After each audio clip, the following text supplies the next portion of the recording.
ইসলামের দ্বিতীয় খলিফা। আশাদ্দুহুম ফি আমরিল্লাহি উমর। আল্লাহর জমিনে আল্লাহর দ্বীন বাস্তবায়নের জন্য সবচেয়ে শক্তিশালী ছিল ওমর। চিল্লায় পড়েন সুবহানাল্লাহ। এই ওমরে ফারুক রাদিয়াল্লাহু তাআলা আনহু যে রাস্তা দিয়ে হাঁটতো, শয়তান ওই রাস্তা রেখে দিয়ে অন্য রাস্তা দিয়ে হাঁটতো। মা সালাকা শাইতানু ফাজ্জান সালিকান ইল্লা সালাকা ফাজ্জান গায়রা ফাজ্জিক। বিষ্ণু বলছেন, ওমর, শয়তান তোমারে দেখে এত ভয় পায়, তুমি যে রাস্তা দিয়ে হাঁটো, শয়তান তোমারে দেখলে ওই রাস্তা রেখে দিয়ে অন্য রাস্তা দিয়ে হাঁটে। চিল্লায় পড়েন সুবহানাল্লাহ। উনি প্রত্যেক নামাজের ইমামতি করতে আসতেন মসজিদে নববীতে। জোহরের নামাজে ইমামতি করলেন। ইমামতি করে দেখলেন নামাজ শেষ, সবাই বের হয়ে চলে যায়। এটাই ইসলামের নিয়ম, ঠিক কিনা? ফাইদা কুদিয়াতিস সালাতু ফান্তাশিরু ফিল আরদ ওয়াবতাগু মিন ফাদলিল্লাহ। নামাজের সময় খেয়ে ফেলাইছি, নামাজের সময়, কাজের সময়, নামাজের সময়, কাজের সময়। ফাইদা কুদিয়াতিস সালাহ, যখন নামাজ শেষ হয়, ফান্তাশিরু ফিল আরদ, জমিনে ছড়িয়ে পড়ো। এটা ইসলামের আইন। তার মানে আল্লাহ বুঝাতে চাইলেন, নামাজের সময় মসজিদে চলে যাও। নামাজ যখন শেষ হয়ে যাবে, শিক্ষক চলে যাবে স্কুলে, কৃষক চলে যাবে ফসল খেতে, মেম্বার অব দ্য পার্লামেন্ট চলে যাবে সংসদ ভবনে, ব্যবসায়ীরা চলে যাবে শপিং মলে, ঠিক কিনা? কাজে চলে যাও। ওমরে ফারুক নামাজের ইমামতি করিয়ে নামাজ শেষ করলেন, সবাই চলে গেল। ইয়ামান দেশ থেকে আসা কিছু লোক গোল হয়ে বসে আছে, জিকির আজকার করে, ইবাদত করে। এরা যায় না। এরা কি করে না? যায় না। আসরের নামাজে সাইয়েদনা ওমরে ফারুক রাদিয়াল্লাহু তাআলা আনহু নামাজের ইমামতি করলেন। নামাজ শেষ, সবাই চলে যায়, এরা যায় না। মাগরিবের নামাজের পরেও এরা যায় না। এশার সালাতের পরেও এরা যায় না। এশার পরে উনি ধরলেন, মা বালুকুম মা খাতবুকুম, হোয়াটস রং উইথ ইউ ম্যান? তোমাদের কি সমস্যা? জোহর, আসর, মাগরিব, এশা প্রত্যেক সালাতের পরে সবাই যার যার কাজে চলে যায়, তোমরা যে যাও না? বাড়ি কই? বলি ইয়ামান। তো বসে থাকো কেন? কি করো? কয় জিকির করি। কি করি? কি করি? জিকির আজকার করি, তাসবিহ তাহলিল পড়ি, ইবাদত করি। তো তোমরা যে যাও না, তোমাদের খাবার দেয় কে? খাবারের ব্যবস্থা হয় কোত্থেকে? তারা বলল, আমাদের জিকির দেখে, আমাদের বুজুর্গি দেখে আশেপাশের লোকেরা পাতিল ভরে খাবার নিয়ে আসে, ওই খাবার আমরা খাই। নাহনু আল মুতাওয়াক্কিলুনা আলাল্লাহ, আমরা আল্লাহর উপর তাওয়াক্কুল করে এখানে বসে থাকি। উমরে ফারুক বললেন, সর্বনাশ, তোমরা যদি মুতাওয়াক্কিলুনা আলাল্লাহ হও তাহলে কেমনে হবে? তোমরা তো মুতাওয়াক্কিলুনা আলাল্লাহ নাও, তোমরা হচ্ছে আল মুতাওয়াক্কিলুন বা'দুকুম আলা বা'দ, আল্লাহর উপর তাওয়াক্কুলকারী নয়। তোমরা যারা পাতিলের মধ্যে করে খাবার নিয়ে আসে তাদের উপর তাওয়াক্কুল করে বসে আছো, ঠিক কি না? তোমাদের জিকিরও চলে, আবার মাথায় টেনশনও চলে, পাতিল কি ছোট আসবে না বড় আসবে? খাবারে আমার ভাগেরটা থাকবে কি থাকবে না, টেনশন আছে না নাই? কারণ অন্যের উপর নির্ভরশীল, নিজেরা রান্না করে নাই, নিজে তো বাজার করে নাই, নিজের তো অ্যারেঞ্জমেন্ট বলতে কিছু নাই, আরেকজন যা দিয়ে যাবে ওইটা খাবে। ওমরে ফারুক বুঝালেন, আরে বোকা, এটারে তাওয়াক্কুল বলে না। তোমার সাধ্যে যতটুকু আছে তার সবটুকুন করার পরে তুমি তাওয়াক্কুল করবে একজনের উপর, তিনি কে? এক সাহাবী বললেন, ইয়া রাসূলুল্লাহ, ইয়া হাবিবাল্লাহ সাল্লাল্লাহু আলাইহি ওয়াসাল্লাম, আমি অনেক দূর থেকে সফর করে এসেছি, এই যে আমার ওটের রশিটা, এটা ছেড়ে দিয়ে যদি আমি ঘুমিয়ে যাই, আল্লাহর উপর তাওয়াক্কুল করি, আমার ওটটা বসে থাকবে নাকি? বিষ্ণু বললেন, না, এটারে তাওয়াক্কুল বলে না। ওটের রশি রেখে দিয়ে ঘুমাইলে তোমার ওট দৌড় দিবে। এ আকিলহা সুম্মা তাওয়াক্কাল আলাল্লাহ, ওটের রশিটা আগে দড়ি দিয়ে ভালো করে গাছের সাথে বাঁধো, তারপরে তাওয়াক্কুল করবে একজনের উপর, তিনি কে? আগে বাঁধতে হবে, তারপরে তাওয়াক্কুল, আগে কাজ করতে হবে, তারপরে তাওয়াক্কুল। এক লোক বড় হুজুরের কাছে দোয়া চাইছে, হুজুর আপনি দোয়া করবেন আল্লাহ যেন আমার একটা ছেলে সন্তান দেয়। কি দেয়? কথা বুঝে নাই বোধ হয়। কি দেয়? ছেলে সন্তান দেয়। তো হুজুর অনেক দোয়া করে দিয়েছে, বড় হুজুর, আল্লাহ তারে তুমি ছেলে সন্তান দিও। তো ছেলে সন্তান হয় নাই। তার পরের বছর এসে আবার হাজির, হুজুর একটু দোয়া করেন আমার জন্য আল্লাহ একটা ছেলে সন্তান দেয়। হুজুর আবার দোয়া করলেন, কিন্তু ছেলে আর হয় নাই। পরের বছর এসে আবার হাজির, হুজুর একটু দোয়া করেন। কি দোয়া করব বাপ? বলে হুজুর দোয়া করেন আল্লাহ যেন আমার একটা ছেলে সন্তান দেয়। হুজুর আবার দোয়া করলেন। এর পরের বছর এসে আবার হাজির, কয় হুজুর ছেলে সন্তান। হুজুরকে ঘটনা কি, ঘটনা কি, এর সন্তান হয় না কেন? বললো বাবা তুমি কি বিয়ে করছো? কয় না। সন্তান হবে কোত্থেকে?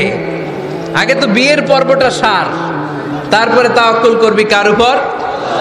বিষ্ণু বললেন তাগদু খিমাসান তারুহু বিতানান, পাখিগুলোর মতো যদি সকালবেলা তাওয়াক্কুল করে বের হয়ে যাও, প্রতিটা পাখি, আপনাদের গাজীপুর এলাকায় পাখির বাসা আছে নাকি? কি পাখি আছে? বাবুই পাখি, হ্যাঁ কি পাখি? সব আছে। তো এই পাখিগুলো এই গাজীপুরের বিভিন্ন গাছপালার উপরে যে নিড় বানিয়েছে বাসা, দেখবেন সকাল বেলায় এই পাখিগুলো আল্লাহর উপর তাওয়াক্কুল করে বের হয়ে যায়। এই পাখিগুলো জানে কোন জায়গায় ওর রিজিক আছে। এই পাখিগুলোর রিজিকের ব্যবস্থা করলো কে? সারা দিন শেষে পাখিগুলো আবার ওদর পূর্তি করে পাখিগুলোরে নিড়ে ফিরিয়ে দেয় কে? জানে না কোথায় খাবার আছে। আমাদের ফ্রিজ আছে, ফ্রিজ, ডিপ ফ্রিজ, 7 দিনের বাজার করে ডিপ ফ্রিজের মধ্যে খাবার রেখে দেই। পাখিদের ডিপ ফ্রিজ আছে নাকি? আমাদের টাকা বেশি ঘরের মধ্যে হয়ে গেলে ব্যাংকের মধ্যে অ্যাকাউন্টে ফেলে দিয়ে আসি। পাখিদের কোনো ব্যাংক অ্যাকাউন্ট আছে নাকি? আহা, তারুহু তাগদু খিমাসান তারুহু বিতানান, সকালবেলা পাখিগুলো কিচির মিচির আল্লাহর জিকির করে বের হয়ে যায়। বিকেলবেলা প্রতিটা পাখির পেটে খাবার দিয়ে আবার ফিরিয়ে দেয় কে? এটার নাম তাওয়াক্কুল। ওমরে ফারুক বললেন তোমরা যা করছো এটা তাওয়াক্কুল নয়। নামাজের পরে বের হয়ে যাবা, আল্লাহর জমিন যে আবাদ করবা, কৃষি কাজ করবা, ব্যবসা করবা, বাণিজ্য করবা, চাকরি করবা, আবার নামাজের সময় ঘরে আসবা। এর মাধ্যমে তোমার ঘরে যে হালাল রিজিকের ব্যবস্থা আল্লাহ করে দিবে, এটার নাম হলো তাওয়াক্কুল। পড়েন সুবহানাল্লাহ। গোটা জমিনটা আমাদের, গোটা জমিন আমাদের জন্য আল্লাহ দিয়েছেন। যেখানে যাবেন রিজিকের ব্যবস্থা আছে না নাই? আপনাদেরকে শোনাইছি না যে বাংলাদেশের পাহাড়ে কি চাষ হয়? ওখানে জুম রেখেছে আল্লাহ। মালয়েশিয়ার ক্যামেরুন হাইল্যান্ডে আল্লাহ ফলের বাগান, ফুলের বাগান রেখেছে। আবার আপনি সাগরের মধ্যে নামলে রিজিক আছে না নাই? কি আছে? মাছ। সুবহানাল্লাহ কইবেন না? ওয়ালাকাদ কাররামনা বানি আদম ফাহামালনাহুম ফিল বাররি ওয়াল বাহরি ওয়া রাযাকনাহুম মিনাত তাইয়্যিবাত। রব্বুল আলামিন বলেন আমি পুরো বনি আদমকে সম্মানিত করেছি, জলে স্থলে সব জায়গায় মানব জাতিকে বিচরণের সুযোগ করে দিয়েছি। আর মানুষের জন্য আমি আল্লাহ হালাল রিজিকের ব্যবস্থা করেছি। সুবহানাল্লাহ পড়েন। হালাল রিজিকের ব্যবস্থা আল্লাহ করেছেন। এজন্য everyone should be energetic, everyone should be active. আমাদেরকে অ্যাক্টিভ হতে হবে, এনার্জেটিক হতে হবে। শ্রম করে করে, কষ্ট করে করে আমাদেরকে আগাতে হবে। স্রষ্টা আমাদেরকে একটা যুদ্ধে ঠেলে দিয়েছেন, সংগ্রাম করে করে আমাদেরকে বেঁচে থাকতে হয়, ঠিক কিনা? এই জমিনে যখন আমরা এসেছি তখনই আমি সংগ্রাম করেছি। বিশ্বাস করেন, একজন স্বামীর 1 ফোঁটা বীর্যের মধ্যে যদি 20 কোটি শুক্রাণু না থাকে, কয় কোটি? আরো জোরে। 20 কোটি শুক্রাণু যদি না থাকে, 20 কোটি বা 2 কোটি শুক্রাণু যদি না থাকে, তাহলে ওই শুক্রাণু থেকে কোনো মানব সন্তান মায়ের পেটে জন্ম নেয় না। তাহলে চিন্তা করেন, ওই 20 কোটি শুক্রাণুর মধ্যে আমি একটা শুক্রাণু, ঠিক কিনা? এতগুলো শুক্রাণু ডিম্বাণুকে আঘাত করে অ্যাক্টিভ হতে চেয়েছিল। ওই 2 কোটির মধ্যে বাকি সবগুলোরে হারিয়ে চ্যাম্পিয়ন হয়েছিলাম সেদিন মায়ের গর্ভে আমি। চিল্লায় বলো ঠিক কিনা? সেদিন আমার হাত ছিল না, সেদিন আমার পা ছিল না, আমার চোখ ছিল না, আমার রেসপিরেটরি সিস্টেম ছিল না, আমার ব্রেইন সচল ছিল না, আমার মামা ছিল না, আমার দাদা ছিল না, আমার গায়ে শক্তি ছিল না। ওই কঠিন পরীক্ষায় যদি 2 কোটি কম্পিটিটরকে আমি হারিয়ে বিজয় লাভ করতে পারি, এই জমিনের বুকেও আমার কেউ হারাতে পারবে না। চিল্লায় বলো ঠিক কিনা? আমরা এসেছি বিশ্বকে জয় করার জন্য, জয় করার জন্য। আবার যখন মায়ের পেট থেকে বের হই তখনও আমাকে সংগ্রাম করে বেরোতে হয়। এইখানে তোমরা আমার ছোট্ট সোনামণিরা সিজারে হইছো কারা কারা? দেখি সিজারে, যে হুজুর আমি সিজারে পৃথিবীতে এসেছি। হাত তোলো। কয়েকজন হাত তুলছে, মাশাআল্লাহ। ঠিক আছে, অসুবিধা নেই, হাত নামাও। এটা একটা প্রাকৃতিক নিয়ম। মায়ের পেট থেকে পৃথিবীতে আমরা এইভাবে আসি, কেউ প্রাকৃতিক পদ্ধতিতে আসি, কেউ সিজারে আসি। যারা সিজারে আসছে তারা এই কষ্টটা সহ্য করে নাই, তাদের অন্য ধরনের স্ট্রাগল পৃথিবীতে আসার পরে। কিন্তু আমরা যারা নর্মাল প্রসেসে এসেছি সেই সময়টার কথা খেয়াল করেন। আমাদের দেহের সাইজ অনেক বড়, আমাদের ওজন অনেক বেশি, কিন্তু আমাদের মায়ের যেই অঙ্গটা দিয়ে আমরা পৃথিবীতে এসেছি ওই জায়গাটা বড় সরু। খুব ছোট্ট একটা জায়গা দিয়ে এই বিশাল দেহ নিয়ে আমাকে সংগ্রাম করে আসতে হয়েছে, ঠিক কিনা? এবং এটা ল্যাবরেটরিক্যালি প্রুভড, সায়েন্টিফিক্যালি অ্যাটাস্টেড যে এটা একজন বাচ্চার জন্য, নবজাতক নিউ বর্ন বেবির জন্য খুবই স্বাস্থ্যকর, খুবই হেলদি। কারণ এই ছোট্ট জায়গাটা দিয়ে, মায়ের ওই ছোট্ট অঙ্গ দিয়ে আমরা যে পৃথিবীতে আসি, আমাদেরকে একটা চাপ সহ্য করতে হয়। ওই চাপের কারণে আমার নাকের ভেতরে, কানের ভেতরে যে ধরনের দূষিত গ্লিসারিন আছে, পদার্থ আছে, এগুলো সব বের হয়ে যায়। আর এই প্রচন্ড চাপটা আমাদের দেহটাকে কর্ম সহিষ্ণু হয়ে গড়ে তুলতে সাহায্য করে। কোন সুবহানাল্লাহ। নিয়ে আসেন এখানে, নিয়ে আসেন শেষের দিকে। এফিডেভিট নেই, পরে হবে। তাহলে আপনারা দায়িত্ব নিয়ে এফিডেভিট করবেন, শুধু শাহাদা পড়বে আমার হাতে। ঠিক আছে, ফাইন। সেই দিন আমরা স্ট্রাগল করে পৃথিবীর বুকে এসেছিলাম। যেদিন মায়ের পেট থেকে যুদ্ধ করে আমাকে পৃথিবীতে আসতে হয়েছে, ওই দিন আমার কান ছিল? এখনকার মতো কানের শক্তি ছিল? এখন যে হাতে শক্তি, ওই শক্তি ছিল? ওই কঠিন পরিস্থিতিতে যদি আমি সংগ্রাম করে টিকে থাকতে পারি, বর্তমান সময়ে আমাদেরকে কেউ আটকায় রাখতে পারবে না, পারবে না। ইন্নাকা কাদিহুন ইলা রাব্বিকা কাদাহান ফামুলাকি। আল্লাহ বললেন, ও বনি আদম, তোমাকে কষ্ট করতে করতে আমার কাছে আসতে হবে। আবার আল্লাহ বললেন, লাকাদ খালাকনাল ইনসানা ফি কাবাদ। আমি বনি আদমকে, দুনিয়ার সবগুলো মানুষকে কর্মসহিষ্ণু করে তৈরি করেছি। সুবহানাল্লাহ বলেন। কর্মসহিষ্ণু। আমাদের এক একজন মানুষ যে আমরা কতটা কষ্ট আর ধৈর্য সহ্য করতে পারি আপনি কল্পনাও করতে পারবেন না। নর্মাল প্রসেসে আমাদের মা যেদিন আমাদেরকে ডেলিভারি দিয়েছিলেন, তখন আমাদের মা 57 ইউনিট প্লাস। সুস্থ মানুষ ব্যথা সহ্য করতে পারে 45 ইউনিট। কত ইউনিট? কিন্তু আমাদের মা যেদিন আমাদেরকে দুনিয়ার বুকে এনেছিলেন, সেদিন আমার মা, আপনার মা ব্যথা সহ্য করেছিল 57 ইউনিট প্লাস, 57 ইউনিটেরও বেশি। এই ব্যথাটা সাধারণ কোনো ব্যথা নয়। একটা অ্যাক্সিডেন্টে আপনার দেহের 20টা হাড় বা হাড্ডি ভেঙে গেলে যত ব্যথা, তার চেয়েও বেশি ব্যথা আমার মা সহ্য করেছিলেন। আমার মাকে ওই দিন এই ব্যথাগুলো সহ্য করার তৌফিক দিয়েছিলেন কে? তাহলে কি পরিমাণে কষ্ট সহিষ্ণুতা আর কর্ম সহিষ্ণুতা নিয়ে যে আমরা জন্মাই, আমাদের কোনো ধারণাই নাই। এজন্য আমি প্রায় বলি, ছেলে মেয়েদেরকে, সন্তানকে ননির পুতুল করে গড়ে তুলবেন না। ছেলে মেয়েদেরকে কষ্ট সহিষ্ণু করে গড়ে তোলেন। প্রতিকূল পরিবেশে কি করে নিজের অস্তিত্ব জানান দিতে হয়, এমন করে আমরা আমাদের মুসলমান সন্তানদেরকে গড়ে তুলবো। চিল্লায় বলেন ঠিক কি না? লাকাদ খালাকনাল ইনসানা ফি কাবাদ। আমি মানুষকে দুঃখ কষ্টের মধ্যে তৈরি করেছি। আসসালামু আলাইকুম। আল্লাহ আছে, আপনার সাথে ফোনে কথা হয়েছিল। মোহতারামকে একটা চেয়ার দেন। আছে? দেন দেন, ছোট্ট কি আছে? আলহামদুলিল্লাহ, আপনাদের এলাকার, আপনাদের মা ও মাটির সন্তান, গণমানুষের নেতা, মুক্তি যুদ্ধ বিষয়ক মন্ত্রণালয়ের মাননীয় মন্ত্রী মহোদয় আ.ক.ম মোজাম্মেল হক সাহেব ইতিমধ্যে আমাদের মাঝখানে এসে উপস্থিত হয়েছেন। আমরা সবাই পড়ি আলহামদুলিল্লাহ। গত রাতে ওনার সাথে ফোনে কথা হয়েছে, তো আমি ভাবিনি যে এত ব্যস্ততার মধ্য দিয়ে উনি চলে আসবেন। আপনাদের কাজে ব্যস্ত থাকতে হয়। আমরা আসলে অনেকে জানি না যে এমপি মন্ত্রীরা কতটা ব্যস্ত থাকে। জনপ্রতিনিধিরা আপনাদের নানা কাজে, নানা জায়গায় ব্যস্ত থাকতে হয়, বিভিন্ন মিটিং। ওই দিন আমি কুমিল্লা জেলার ডিসি সাহেবের সাথে একটা মিটিং ছিল, দেখলাম যে অনেক লোক ওখানে ভিড় করে আছে। আমি যে ছোট্ট একটা সালাম বিনিময় করব, মিটিংটা সার্ব সুযোগী হচ্ছিল না, অনেক ব্যস্ত থাকে ওনারা। তারপরেও ওনাদের ব্যস্তমুখর মূল্যবান সময়গুলো থেকে কিছু সময় আমাদের জন্য দিয়ে আজকের প্রোগ্রামে হাজির হয়েছে। আমরা মোবারকবাদ জানাই। সম্মানিত সুধী, আমরা বলছিলাম কাজের সময়, আরো জোরে বলতে হবে, কাজের সময়, নামাজের সময়, আর ভরসা করতে হবে একজনের উপর, তিনি কে? কাজে কোনো লজ্জা আছে? লজ্জা কিসে? অলসতায়। আমরা অলস হতে চাই না। রসুল বাত্তালে দুঃখানু শয়তান, অলস মস্তিষ্ক শয়তানের আড্ডাখানা। আমরা নিজের পায়ে দাঁড়াতে চাই, আমরা স্বাবলম্বী হতে চাই, আমরা সাস্টেইনেবল ডেভেলপমেন্ট গোলের পক্ষে, আমরা মিলেনিয়াম ডেভেলপমেন্ট গোলের পক্ষে, আমরা বাংলাদেশকে উন্নতির শিখরে নিয়ে যাওয়ার পক্ষে। চিল্লায় বলেন ঠিক কিনা?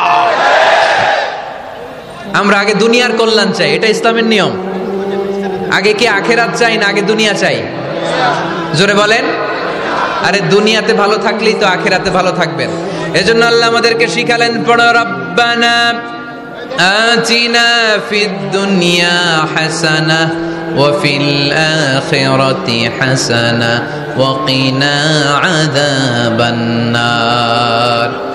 আয় আমাদের রব, এই দুনিয়ার বুকে আপনি আমাদেরকে কল্যাণ দেন, আখিরাতের বুকে আপনি আমাদেরকে কল্যাণ দেন, আগুনের শাস্তি থেকে আল্লাহ আপনি আমাদেরকে বাঁচিয়ে দেন। পড়ে না আমিন। তাহলে আগে দুনিয়া, তবে দুনিয়াকে হৃদয়ে স্থান দেয়া যাবে না। দুনিয়াকে বশ করে হাতে নিব, কিন্তু হৃদয়ে থাকবে আখিরাত। জোরে বলতে হবে ঠিক কিনা? নিজ হাতে উপার্জিত সম্পদের চেয়ে শ্রেষ্ঠ কোনো সম্পদ আর হতে পারে না। আমার দিনমজুর ভাইয়েরা, কুলি মজুর ভাইয়েরা, রিক্সাওয়ালা ভাইয়েরা, ফ্যাক্টরি ওয়ার্কার যারা, আপনারা আল্লাহর কাছে অনেক সম্মানিত। আপনাদের উপার্জন হালাল, আপনাদের এক পা এমনি জান্নাতে ঢুকে আছে। এখন শুধু এক পা ঢুকাইলে চলবে? পা কয়টা? আরেকটা ঢুকানোর দরকার আছে না নাই? আপনাদের উপার্জন হালাল, আপনারা 5 ওয়াক্ত সালাত পড়বেন, মানুষের হক নষ্ট করবেন না, আব্বা আম্মার দোয়া নিবেন, দ্বিতীয় পাটাও জান্নাতে ঢুকায় দিবে কে? মা আকালা আহাদুন তুআমান ক্বাত্তু খায়রুম মিন আইয়াকুলা মিন আমালি ইয়াদিহি। নিজের হাতে উপার্জিত সম্পদের চেয়ে, খাবারের চেয়ে শ্রেষ্ঠ সম্পদ আর হতে পারে?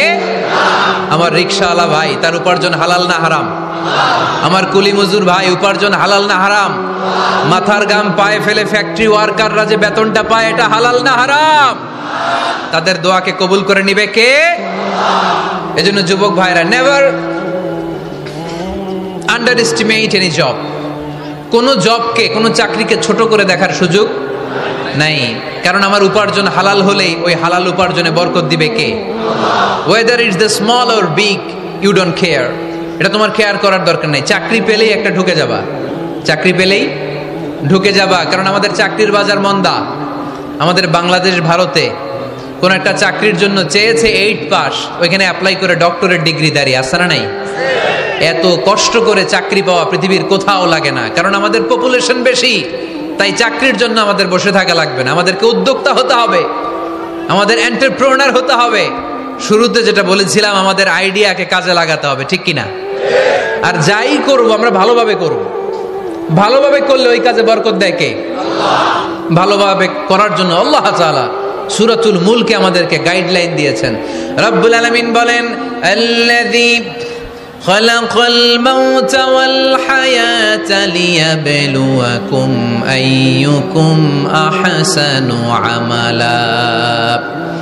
তিনি এমন সত্তা যিনি তোমাদের তৈরি করেছেন, জীবন আর মৃত্যুকে তৈরি করেছেন এই জিনিসটা পরীক্ষা করবার জন্য, তোমাদের মধ্য থেকে কে ভালোভাবে কাজ করে।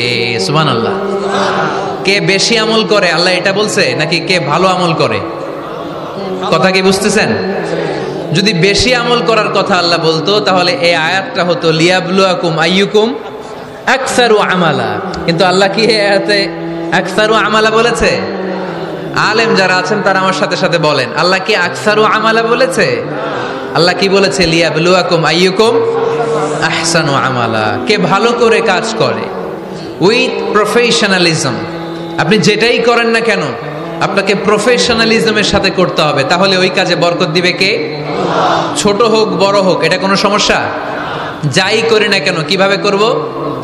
ভালোভাবে। আওয়াজ করে বলেন, কিভাবে করব? যে কোনো কাজ করো না ভাই, যে কোনো কাজ করো, তা যেন হয় সবার চেয়ে সবচেয়ে সুন্দর। যে কোনো কাজ করো না ভাই, যে কোনো কাজ করো, তা যেন হয় সবার চেয়ে সবচেয়ে সুন্দর। হোক না সেটা পড়া লেখা, রঙের ভাষায় ছবি আঁকা। হোক না সেটা পড়া লেখা, রঙের ভাষায় ছবি আঁকা। হোক না সেটা সামান্য কাজ কিংবা মহত্তর, তা যেন হয় সবার চেয়ে সবচেয়ে সুন্দর। যে কোনো কাজ করো না ভাই, যে কোনো কাজ করো তা যেন হয় সবার চেয়ে সবচেয়ে সুন্দর। চিৎকার করে বলতে হবে, ঠিক কিনা? যাই করি না কেন সেটা যেন সবচেয়ে সুন্দর হয়। You have to make the best out of you, you have to try you level best. তোমার সাধ্যের যতটুকু আছে তার সবটুকু করতে হবে, বাকি বরকত তার কল্যাণ আমাদেরকে দান করবে কে? বিষ্ণু ঈসা ইসলাম কখনো অলসতাকে উৎসাহিত করেন নাই, ভিক্ষাবৃত্তিকে উৎসাহিত করেন নাই, তিনি পরিশ্রমকে অ্যাপ্রিশিয়েট করেছেন। এক সাহাবী রাদিয়াল্লাহু তাআলা আনহু এসে বললেন, ইয়া রাসূলুল্লাহ, আমাকে কিছু দান করেন। আ'তিনি শাইআন। বিষ্ণু বললেন, তুমি ভিক্ষা করো, তোমার ঘরে কিছু নাই? সাহাবী বললেন, লা ইয়া রাসূলুল্লাহ, কিছু নাই। বিষ্ণু ঈসা ইসলাম আবার প্রশ্ন করলেন, কিছুই নাই? সে বলল, হ্যাঁ আছে। কি আছে? একটা জামা আছে, জামা, আর আছে একটা পানি খাওয়ার জগ। দুইটা জিনিস আছে, একটা কি আর একটা পানি খাওয়ার জগ। বিষ্ণু বললেন, দুইটা নিয়ে আস। সাহাবী রাদিয়াল্লাহু তাআলা আনহু জামার জগ নিয়ে এসে বিষ্ণু ঈসা ইসলামের হাতে দিলেন। বিষ্ণুনবী জামার জগটা ধরে বললেন, মাইয়াশতারি হাযাইন, কে আছো আমার সাহাবীদের মধ্যে এই দুইটা জিনিস কিনতে চাও? এক সাহাবী দাঁড়িয়ে বললেন, ইয়া রাসূলুল্লাহ, ইয়া হাবিবাল্লাহ, আনা আশতারিহিমা বিদিরহাম। এই দুইটা জিনিস, একটা জামা, একটা পানি খাওয়ার জগ, আমি 1 দিরহাম দিয়ে কিনে নিতে চাই। পড়েন সুবহানাল্লাহ। বিশ্বনবী বললেন, 1 দিরহাম তো কম হয়ে যায়, 1 দিরহামের চেয়ে বেশি দিয়ে কেনার মতো যদি কেউ থাকে একটু হাত তোলো। মাইয়াজিদু আলা যালিক, এর চেয়ে বেশি দাম দিয়ে কেনার মতো কেউ আছো নাকি? আরেক সাহাবী হাত তুলে বললেন, ইয়া রাসূলুল্লাহ, ইয়া হাবিবাল্লাহ, আশতারিহিমা বিদিরহামাইন, আমি 1 দিরহাম নয়, আপনার সম্মানে 2 দিরহাম দিয়ে জিনিসগুলো কিনে নিতে চাই। 2 দিরহাম। বিষ্ণু বললেন, ওকে ফাইন, ডান, 2 দিরহামে বিক্রি হয়ে যাবে। দিয়ে দেওয়া হলো। 2 দিরহাম নিয়ে বিষ্ণু ঈসা ইসলাম ওই আগন্তুক ভিক্ষুক সাহাবীর হাতে দিয়ে বললেন, যাও, 1 দিরহাম দিয়ে তোমার পরিবার পরিজনদের জন্য খাবার কিনে নিয়ে যাও, আর 1 দিরহাম দিয়ে একটা কুঠার কিনে নিয়ে আসো। কি কিনে নিয়ে আসো? সবাই বলেন। কুঠার চিনেন আপনারা? কুঠার দিয়ে কি করে? গাছ কাটে। ওই সাহাবী আর 1 দিরহাম দিয়ে একটা কুঠার কিনে নিয়ে আসলেন। বিশ্বনবী সাল্লাল্লাহু আলাইহি ওয়াসাল্লাম নিজ হাতে ওই কুঠারের একটা হাতল লাগাই দিলেন। সুবহানাল্লাহ পড়তে পারলেন না মজা করে? হাতল ছাড়া কুঠার ধরা যায়? ধরা যায় না। বিশ্বনবী কাঠের একটা হাতল লাগাই দিলেন। এই হাতলটা দিয়ে বিশ্বনবী বললেন, try to imagine the attitude of the last messenger Muhammad sallallahu. He changed the world for the better and made us better creature. তার নাম কি? কি নাম? He was Muhammad sallallahu alayhi wa sallam. Muhammad, mercy upon mankind, teacher of all mankind, Abul Qasim, Ya Habibi, Ya Muhammad, Ya Shafi'i, Ya Muhammad, Khairu Khalqillahi Muhammad, Ya Mustafa, Ya Imam al-Mursalin, Ya Mustafa, Ya Shafi'i al-Alamin. Pardon সবাই। Ya Mustafa, Ya Imam al-Mursalin, Ya Mustafa, Ya Shafi'i al-Alamin. He taught us to be just and kind, and to feed the poor and hungry, help the wafer and the orphan child, and to not be cruel and miserly. His speech was soft and gentle, like a mother stroking her child.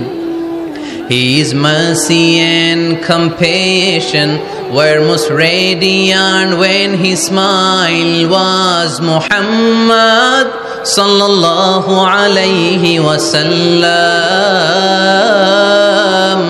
Muhammad, mercy upon mankind, teacher of all mankind, Abul Qasim, Ya Habibi, Ya Muhammad, Ya Shafi'i, Ya Muhammad, Khairu খালকিল্লাহি Muhammad.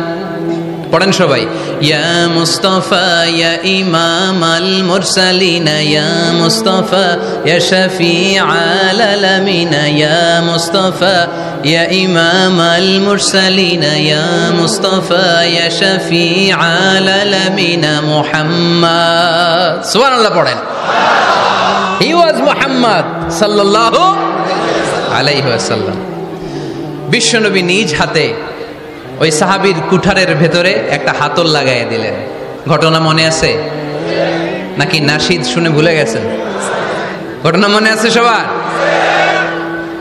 তিনি হাতল লাগাই দিলেন আর বললেন, যাও, গায়ে শক্তি আছে, তাগড়া যুবক, এই কুঠার নিয়ে জঙ্গলে যাও, জঙ্গলে যে কাঠ কাটো, লাকড়ি বানাও, বাজারে যে বিক্রি করো। লা ইয়াহতাতিবা আহাদুকুম হাজমাতান ফি যাহরিহি খায়রুম মিন আই ইয়াসআলা আহাদান ফায়ু'তিয়াহু আও ইয়ামনাহু। যাদের গায়ে জোর আছে, শক্তি আছে, পরিশ্রম করে লাকড়ির বোঝা পিঠে নিয়ে বাজারে বিক্রি করা অনেক ভালো কারো কাছে হাত পাতার চেয়ে। কারণ তুমি হাত পাতলে লোকজন তোমার দিতেও পারে, নাও দিতে পারে, কিন্তু পরিশ্রম কখনো বৃথা যায় না। What is the moral of the story? রাসূল সাল্লাল্লাহু আলাইহি ওয়াসাল্লামের এই প্রফেটিক স্টোরি থেকে আমাদের শিক্ষা কি? বিশ্বনবী বললেন, যাও, কাঠ কেটে নিয়ে আসো। লা উরিদু আন আরাকা 15 আইয়াম, সামনের 15 দিন আমি যেন আমার চোখ দিয়ে তোমার আমার আশেপাশে ঘুরঘুর করতে না দেখি।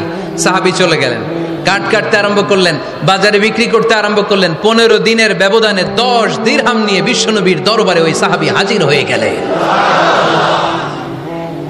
10 দিরহাম নিয়ে হাজির হয়ে গেলেন। এসে বললেন, ইয়া রাসূলুল্লাহ, ইয়া হাবিবাল্লাহ, আমি আর দরিদ্র নাই, আমি আর ভিক্ষা করি না, আমি নিজের পায়ে দাঁড়িয়েছি, আমি স্বাবলম্বী হয়েছি, আমি অন্যান্য খেটে খাওয়া মানুষের মতো এখন উপার্জন করে আমার ফ্যামিলির চাহিদা মিটাই। পড়েন সুবহানাল্লাহ। What is the moral of the story?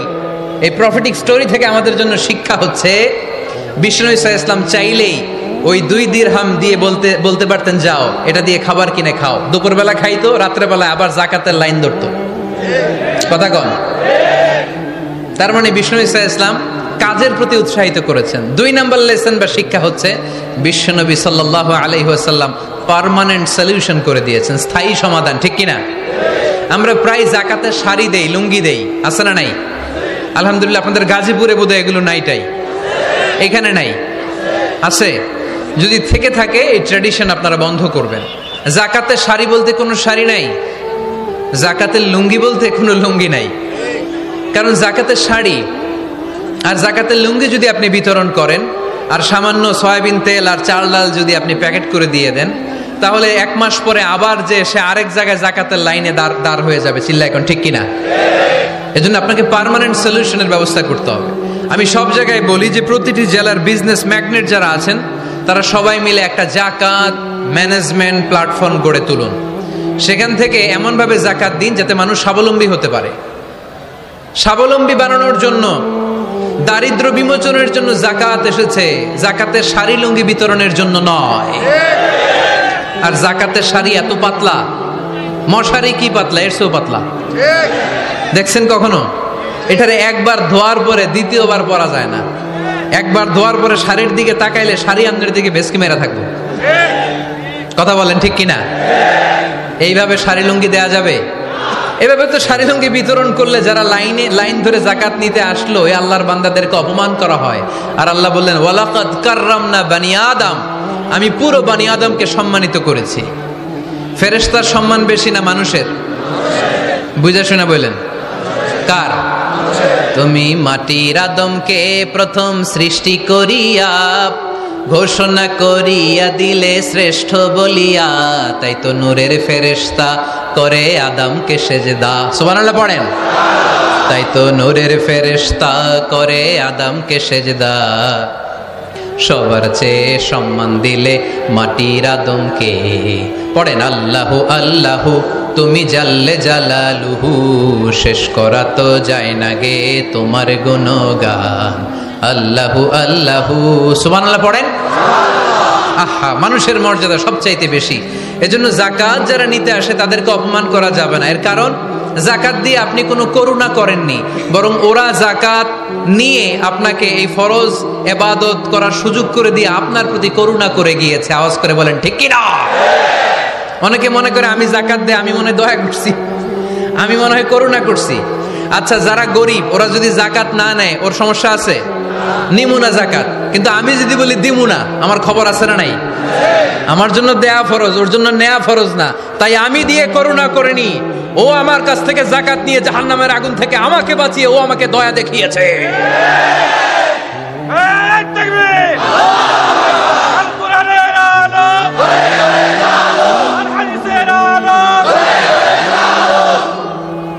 এজন্য জাকাত দারিদ্র বিমোচনের জন্য। কিভাবে জাকাত দিবেন? আপনি জাকাতের টাকা দিয়ে খেয়াল করবেন, একটু ক্রস চেক করে নিতে হবে, ডবল চেক করে নিতে হবে। যেই ফ্যামিলিতে জাকাত দিবেন কর্মক্ষম উপার্জনের মতো করতে পারে এরকম ছেলে আছে কিনা, থাকলে ওর একটা অটো রিক্সা কিনে দেন, সিএনজি কিনে দেন, ওই সিএনজি চালিয়ে ওর ফ্যামিলিটা দিব্যি চলে যাবে, ঠিক কিনা? ওর একটা অস্ট্রেলিয়ান গাভী কিনে দেন, ওই গাভীর দুধ বিক্রি করে ফ্যামিলিটা স্বাবলম্বী হয়ে যাবে, ঠিক কিনা? লক্ষ্মীপুরে আমি ওয়াজ করলাম, বলল হুজুর আমরা এইভাবে একটা জাকাত ম্যানেজমেন্ট প্ল্যাটফর্ম গড়ে তুলেছি, এখানে আমরা টাকা জমিয়ে জমিয়ে আমাদের এলাকার যে সমস্ত ছেলেগুলো কর্মক্ষম, তাদের ঘরে টাকা পয়সা নাই, আমরা জাকাতের টাকা দিয়ে ওদেরকে প্রবাসী বানিয়ে দেই, বিদেশে পাঠিয়ে দেই। ওর কষ্ট অর্জিত সম্পদ দিয়ে ওর ফ্যামিলি এখন দেদারসে চলছে, কোনো জাকাতের লাইনে যে তারা নিজেদেরকে আর অপমান বোধ করছে না। এইভাবে জাকাত দিতে হবে। দিলটার একটু খোলেন, হাতটার একটু খোলেন, তাহলে হৃদয়টারে খুলে দিবে কে?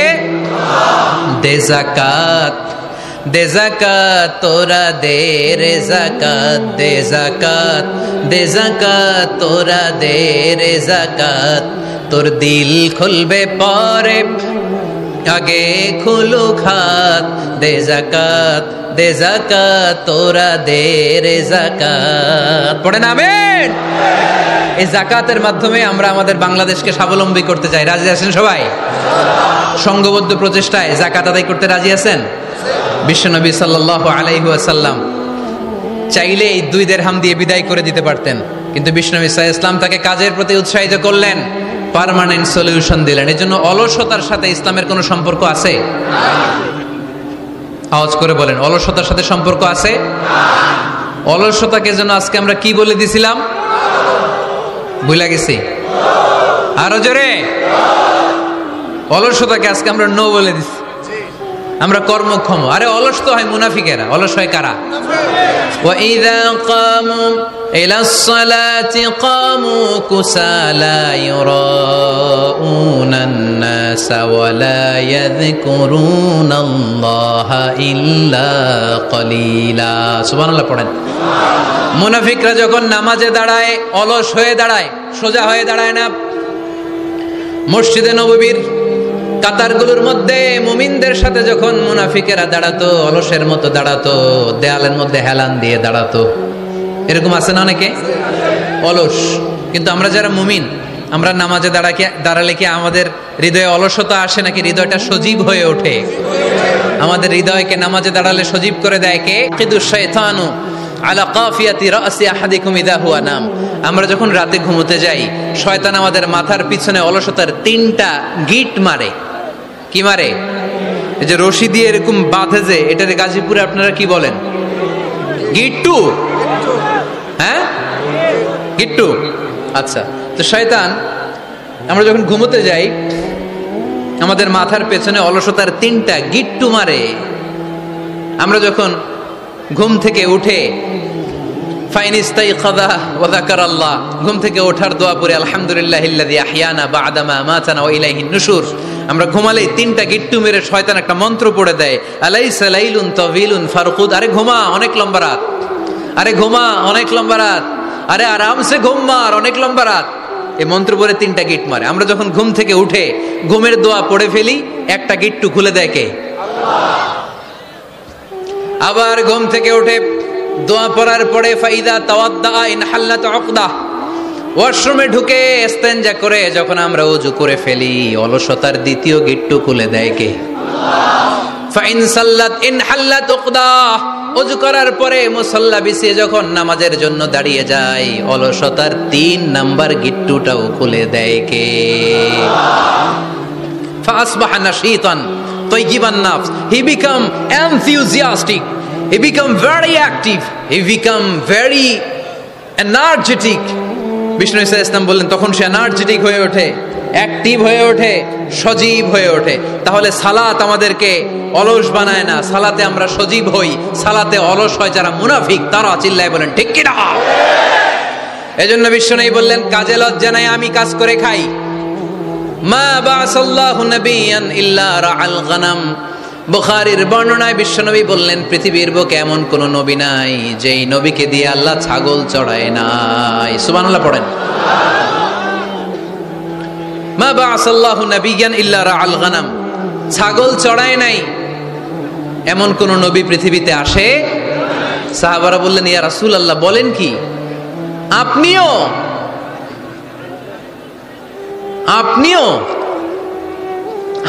ছাগল চড়িয়েছেন? বিষ্ণু বললেন নাআম, নাআম আমিও। ওয়া ইন্নী কুনতু আরআহা আলা কারারিতি আহলি মক্কা, আমি তো অল্প কিছু পারিশ্রমিকের বিনিময়ে মক্কা শহরের লোকদের ছাগলগুলো চড়িয়ে দিতাম। সুবহানাল্লাহ বলতে অনেক কষ্ট হয়েছে। বিশ্বনবী ছাগল চড়িয়ে খেতেন। কি নবী ছিল আমার! আহা, এত সুন্দর মানুষ, এত পরিচ্ছন্ন মানুষ, ছাগল চড়াতেন। অহংকার করতেন না, বিশ্বনবীর অহংকার ছিল না। সুবহানাল্লাহ পড়েন। শুধু কি বিশ্বনবী, সব নবীকে দিয়ে আল্লাহ ছাগল চড়িয়েছেন। কারণ ছাগল হচ্ছে খুব টেরা একটা প্রাণী, তাই না? ছাগল এত টেরা, ছাগলের গলার রশি ধরে যদি আপনি ডানে টান দেন, এটা কোন দিকে যাবে? বায়ে টান দিলে, সামনে টানলে, পিছনে টানলে পারা যায় কিছু? ভাবলেন সারা সপ্তাহ ব্যস্ত থাকি, আজকে আমার ছুটি, আমিও গোসল করি, এটারও গোসল করাই। রশি ধরে আপনি পুকুরে নামাবেন, এটা ওর বাপের কিরা এমনি দাঁড়াবে, ঠিক কিনা? ওরে টেনে নামানো যায় না। এর কারণ ওর নাম কি? কথা কয় না।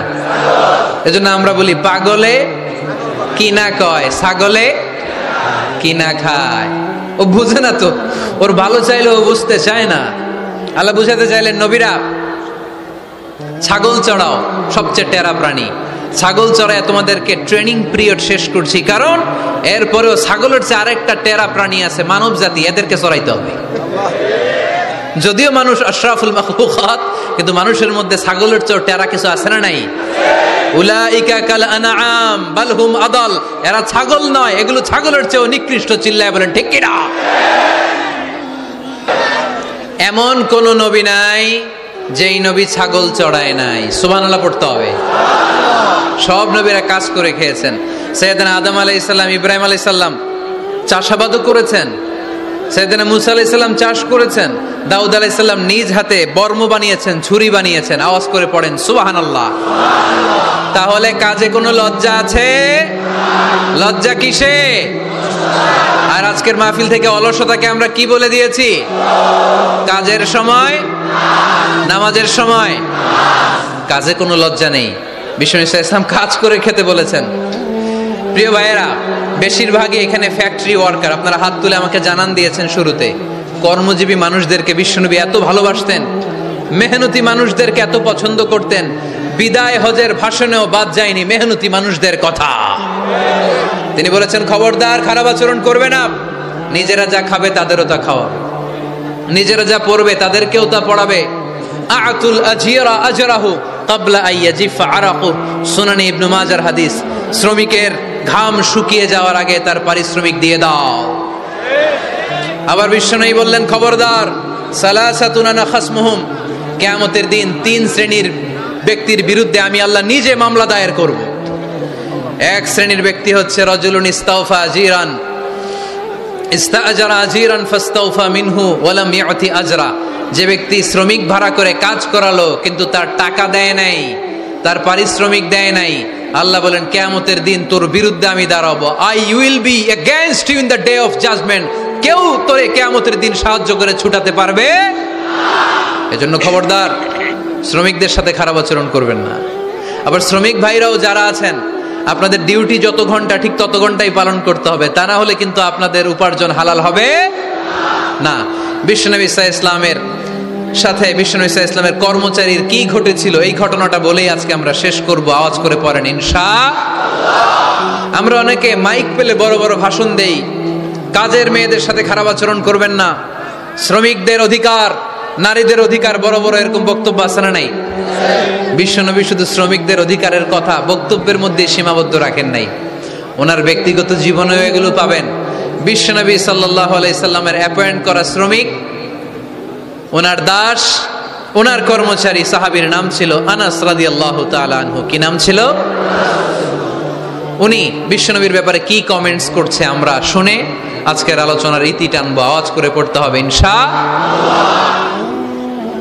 সাধারণত কর্মচারীরা মালিকের বিরুদ্ধে ভালো কথা বলে ইল্লা মাশাআল্লাহ। অনেক মালিক আছে অনেক ভালো, তাদের ব্যাপারে আবার ভালো বলে। সাধারণত কারো ব্যাপারে যদি আপনি তথ্য নিতে চান, আপনি তার ওয়াইফের কাছ থেকে তথ্য নেন, তার কর্মচারীর কাছ থেকে নেন, তার বাড়ির দারোয়ান থেকে নেন, তার ঘরের কাজের মহিলার কাছ থেকে নেন, তার ড্রাইভারের কাছ থেকে নেন, তাহলেই তার ব্যাপারে আসল সব তথ্য বের হয়ে আসবে। দেখুন বিশ্বনবীর কর্মচারী বিশ্বনবীর ব্যাপারে কি বলে। সাহাবীর নাম সবাই বলতে হবে, সাহাবীর নাম রাদিয়াল্লাহু তাআলা আনহু। উনি বললেন বিশ্বনবী যখন মক্কা থেকে মদিনায় হিজরত করলেন, হাজার হাজার মদিনাবাসী বিশ্বনবীর সাথে দেখা করতে গেল। যারাই দেখা করে সবাই বিশ্বনবীর হাতে কিছু না কিছু হাদিয়া দেয়। যারাই দেখা করে হাতে করে বিশ্বনবীর হাতে কিছু না কিছু দিয়ে দেয়। সুবহানাল্লাহ পড়ে। তাহাদাও তাহাব্বু, একে অপরকে হাদিয়া দিবেন, মহব্বত বাড়াই দিবে কে? হাজব্যান্ড স্ত্রীকে গিফট করবেন, স্ত্রী আবার হাজব্যান্ডকে গিফট করবেন, বন্ধু বন্ধুকে গিফট করবেন, গার্লফ্রেন্ড আবার বয়ফ্রেন্ডের গিফট করতে যায় না, তাহলে ভেজাল আছে না নাই? চেক এন্ড ব্যালেন্স করতে হবে। আমি প্রায় বলি ভালোবাসবেন জায়গা মতো, স্ত্রীকে ভালোবাসলেও সওয়াব আছে না নাই? স্ত্রীর সাথে অন্তরঙ্গ সময় কাটালেও সওয়াব আছে না নাই? কিন্তু এই সময় যদি শালীর সাথে কাটান, ঝামেলা আছে না নাই? ভাবির সাথে কাটালে ভেজাল আছে না নাই? যারাই বিশ্বনবীর সাথে দেখা করে সবাই বিশ্বনবীর হাদিয়া দেয়। সাইয়েদনা আনাস রাদিয়াল্লাহু তাআলা আনহু বর্ণনা করেন, আমার আম্মা যেন দেখা করতে আসলেন আমাকে নিয়ে, আমি ছোট্ট আনাস। আমার আম্মা জান দেখলেন লাম ইউবকি রাজুলুন ওয়ালা ইমরাআতুন মিনাল আনসার ইল্লা আতহাফাকা বিতুহফাতিন ইয়া রাসূলুল্লাহ। আমার আম্মা এসে বলে, ও রাসূলুল্লাহ, মদিনার যারাই আপনার সাথে দেখা করতে আসলো সবাই এসে আপনারে হাদিয়া দেয়। ওয়া ইন্নী লা আকদিরু আলা মা উতহিফুকা বিহি, ও নবী আমার তেমন কোনো সাধ্য নাই যে আমি আপনারে হাদিয়া দেব, আমার কাছে কোনো টাকা পয়সা নাই। ছোট্ট ছেলে আনাস রে নিয়ে এসে বলল, ইয়া রাসূলুল্লাহ, মদিনার সব লোকের আপনার সাথে দেখা করে আর হাদিয়া দেয়, আমি গরিব মানুষ, আমি আপনারে কি হাদিয়া দেব গো নবী? আমার তো হাদিয়া দেওয়ার মতো কিচ্ছু নাই। ইল্লা ইবনি হাদা, আমার নারছেরা ধন, আমার কলিজার টুকরা সন্তান এই আনাস ছাড়া আমি আমার কলিজার টুকরা সন্তান আনাস রেই আপনারে হাদিয়া দিয়ে দিলাম। খুদ হাদা ইয়া রাসূলুল্লাহ, আমার সন্তান আনাসকে আপনি নেন। ইয়াখদুমুক মা বাদালাক, সে যদ্দূর পারে আপনারে খেদমত করবে। সাইয়েদনা আনাস বলেন, সেদিন থেকে আমি বিশ্বনবীর খাদেম। কি আর খেদমত করব, নবীর মেসওয়াক এনে দেই, জামা এনে দেই। 10 বছর খেদমত করার পরে বিশ্বনবীর খাদেমের মুখে শুনুন বিশ্বনবী কেমন আচরণ করতেন সাইয়েদনা আনাস রাদিয়াল্লাহু তাআলা আনহুর সাথে। সাইয়েদনা আনাস বলেন, খাদিমতু রাসূলুল্লাহি 10 সিনিন, 10টি বছর আমি আমার বিশ্বনবীর পেয়ারা নবীর খেদমত করলাম। ফামা দারাবানি, একদিনের জন্য বিশ্বনবী আমার গায়ে হাত তোলে নাই, পড়েন সুবহানাল্লাহ। ওমা সাব্বানি, একদিনের জন্য আমার গালি দেয় নাই, বকা দেয় নাই। ওমা আবাসা ফি ওয়াজহি, একদিনের জন্য বিশ্বনবী বিরক্তির চেহারা নিয়ে আমার দিকে তাকায় নাই, ভ্রু কুচকে এরকম আমার দিকে তাকায় নাই। আমরা রেগে গেলে বিরক্ত হলে কি করি? আমাদের ভ্রুগুলো কুচকে যায়। আনাস রাদিয়াল্লাহু তাআলা আনহু বললেন, একদিনের জন্য আমারে পিট্টি দেয়া তো দূরের কথা, আমাকে পিটানি দেয়া তো দূরের কথা, আমাকে মারে নাই, আমাকে গালি দেয় নাই, কোনোদিন আমার দিকে বিরক্তির সাথে তাকায় নাই। ওয়ালা ক্বালা লি লিমা সানাআতা ওয়ালা লিমা লা সানাআতা, কোনোদিন এও বলে নাই আনাস এটা কেন করলা, ওইটা কেন করো নাই। চিৎকার করে পড়েন সুবহানাল্লাহ। এজন্য বিশ্ব নবীর মতো আমাদেরকে আমাদের শ্রমিকদের সাথে, অধীনস্থ কর্মচারীদের সাথে আচরণ করতে হবে। রাজি আছি তো সবাই? ইন্তেকালের আগে বিশ্বনবী সাল্লাল্লাহু আলাইহি সাল্লাম 2টা কথা বললেন। কয়টা? 1 নম্বরে বিষ্ণু ইসলাম বললেন আসসালাত, আসসালাত, নামাজ। নামাজ, উম্মতেরা নামাজ, নামাজ ছেড়ে দিও না। 2 নম্বরে বিশ্বনবী বললেন ওয়ামা মালাকাত আইমানুকুম, খবরদার অধীনস্থ কর্মচারীদের সাথে খারাপ আচরণ করো না। আমরা খুব দুঃখের সাথে লক্ষ্য করেছি, পত্রপত্রিকায় এসেছে, মানবাধিকার কর্মী, নারী আন্দোলনের কর্মী মাইক পেলে বড় বড় ভাষণ দেয়, আপনারা কর্মীদের সাথে ভালো আচরণ করবেন, কাজের মেয়েদের সাথে ভালো আচরণ করবেন, কিন্তু ওদের বাড়িতে এই কাজের মেয়েরা নির্যাতিত হয়, চিল্লায় বলেন ঠিক কিনা? আহা, পত্রিকার রিপোর্ট দেখে অবাক লাগে। খুন্তি দিয়ে চুলায় লোহা গরম করে পিঠে শেক মেরেছে, এরকম আছে না নাই? বিশ্বনবী সাল্লাল্লাহু আলাইহি সাল্লাম বলেছেন খবরদার, কিয়ামতের দিন তাদের বিরুদ্ধে আল্লাহ মামলা দায়ের করবে। আমরা যেন কখনো আমাদের অধীনস্থ কর্মচারীদের সাথে খারাপ আচরণ না করি, আল্লাহ তুমি তৌফিক দাও, আমরা পড়ি আমিন। এজন্য শ্রমিক মালিকের সম্পর্ক হচ্ছে চেক এন্ড ব্যালেন্সের সম্পর্ক। যারা শ্রমিক তাদের দায়িত্ব হচ্ছে মালিকের যে হক সেটা আদায় করা, যত ঘন্টা তার সাথে চুক্তি হয়েছে তার পুরোটা আদায় করা। আর মালিকের উচিত অধীনস্থ কর্মচারীদের সাথে ভালো আচরণ করা। আমরা যেন এই চেক এন্ড ব্যালেন্স করতে পারি, আল্লাহ তুমি তৌফিক দাও। যে আয়াত দিয়ে শুরু করেছি ওই আয়াত দিয়ে শেষ করব। আল্লাহ বলেছেন ফাইদা কুদিয়াতিস সালাতু ফান্তাশিরু ফিল আরদ, যখন নামাজ শেষ হয়ে যায় জমিনে ছড়িয়ে পড়ো, রিজিক তালাশ করো। আবার নামাজের সময় হলে মসজিদে চলে আসো। তার মানে কাজের সময়, আওয়াজটা ছোট হয়ে গেল, চিল্লায় বলতে হবে, কাজের সময়, নামাজের সময়। পরিশ্রমে কোনো লজ্জা নেই, লজ্জা হলো আর অলসতাকে আজকের মাহফিল থেকে আমরা সবাই কি বলে দিলাম, মনে থাকবে সবার। একজন ভাই আজকের এই কাশিমপুর হাই স্কুল মাঠকে সাক্ষী রেখে শাহাদা বাক্য পড়ে মুসলমান হতে চায়। আমরা খুশি না বেজার? আমাদের আমল নামায় সওয়াবও আছে, গুনাহও আছে, কিন্তু এই ভাইটা শাহাদা বাক্য পাঠ করার পর থেকে নিষ্পাপ, তার আমল নামায় কোনো গুনাহ নাই, চিল্লায় বলেন ঠিক কিনা? আমাদের ইসলাম ধর্মে তাকে স্বাগতম, আমরা সবাই পড়ি আলহামদুলিল্লাহ। তোমার আগের নাম কি ছিল? দাঁড়াও দাঁড়াও, তুমি কি কেউ প্রেশার দিচ্ছে মুসলমান হওয়ার জন্য? তাহলে মিডিয়ার সামনে ভয় পাচ্ছ কেন? তাহলে সিদ্ধান্ত নিয়ে পরে মুসলমান হয়। আজকে হতে চাও? এফিডেভিট করাবা কখন? করে ফেলবো, আপনার দায়িত্বে। হ্যাঁ, কাগজটা দেন না, আমার কাগজটা দেন না। কিন্তু ওইখানে তো আপনারা পাই নাই, এটা মানে তার আমরা সিবিটি দিয়ে আমার রেস্টুরেন্টে যে জব করতাম আমি, সেখানে একটা সিবিসি এখানে আপনারা। সানিরাজ, তার আগের নাম ছিল সানিরাজ, সে আজকে শাহাদা বাক্য পাঠ করতে চায়। সানিরাজ, ইসলাম ধর্মে ঢুকার ব্যাপারে তোমাকে কেউ কি কখনো প্রেশারাইজ করেছে? কেউ প্রেশারাইজ করেছে? হি আনসার্ড অ্যাকচুয়ালি নো, কেউ প্রেশারাইজ করেনি। তুমি কি তোমার নিজে জেনে বুঝে স্বেচ্ছায় কালিমা পড়ে আজকে মুসলমান হতে চাও? আলহামদুলিল্লাহ। আজকের প্রোগ্রামের যারা দায়িত্বশীল, এ ভাইদের দায়িত্বে সে আগামীকাল রাষ্ট্রীয় নিয়ম অনুযায়ী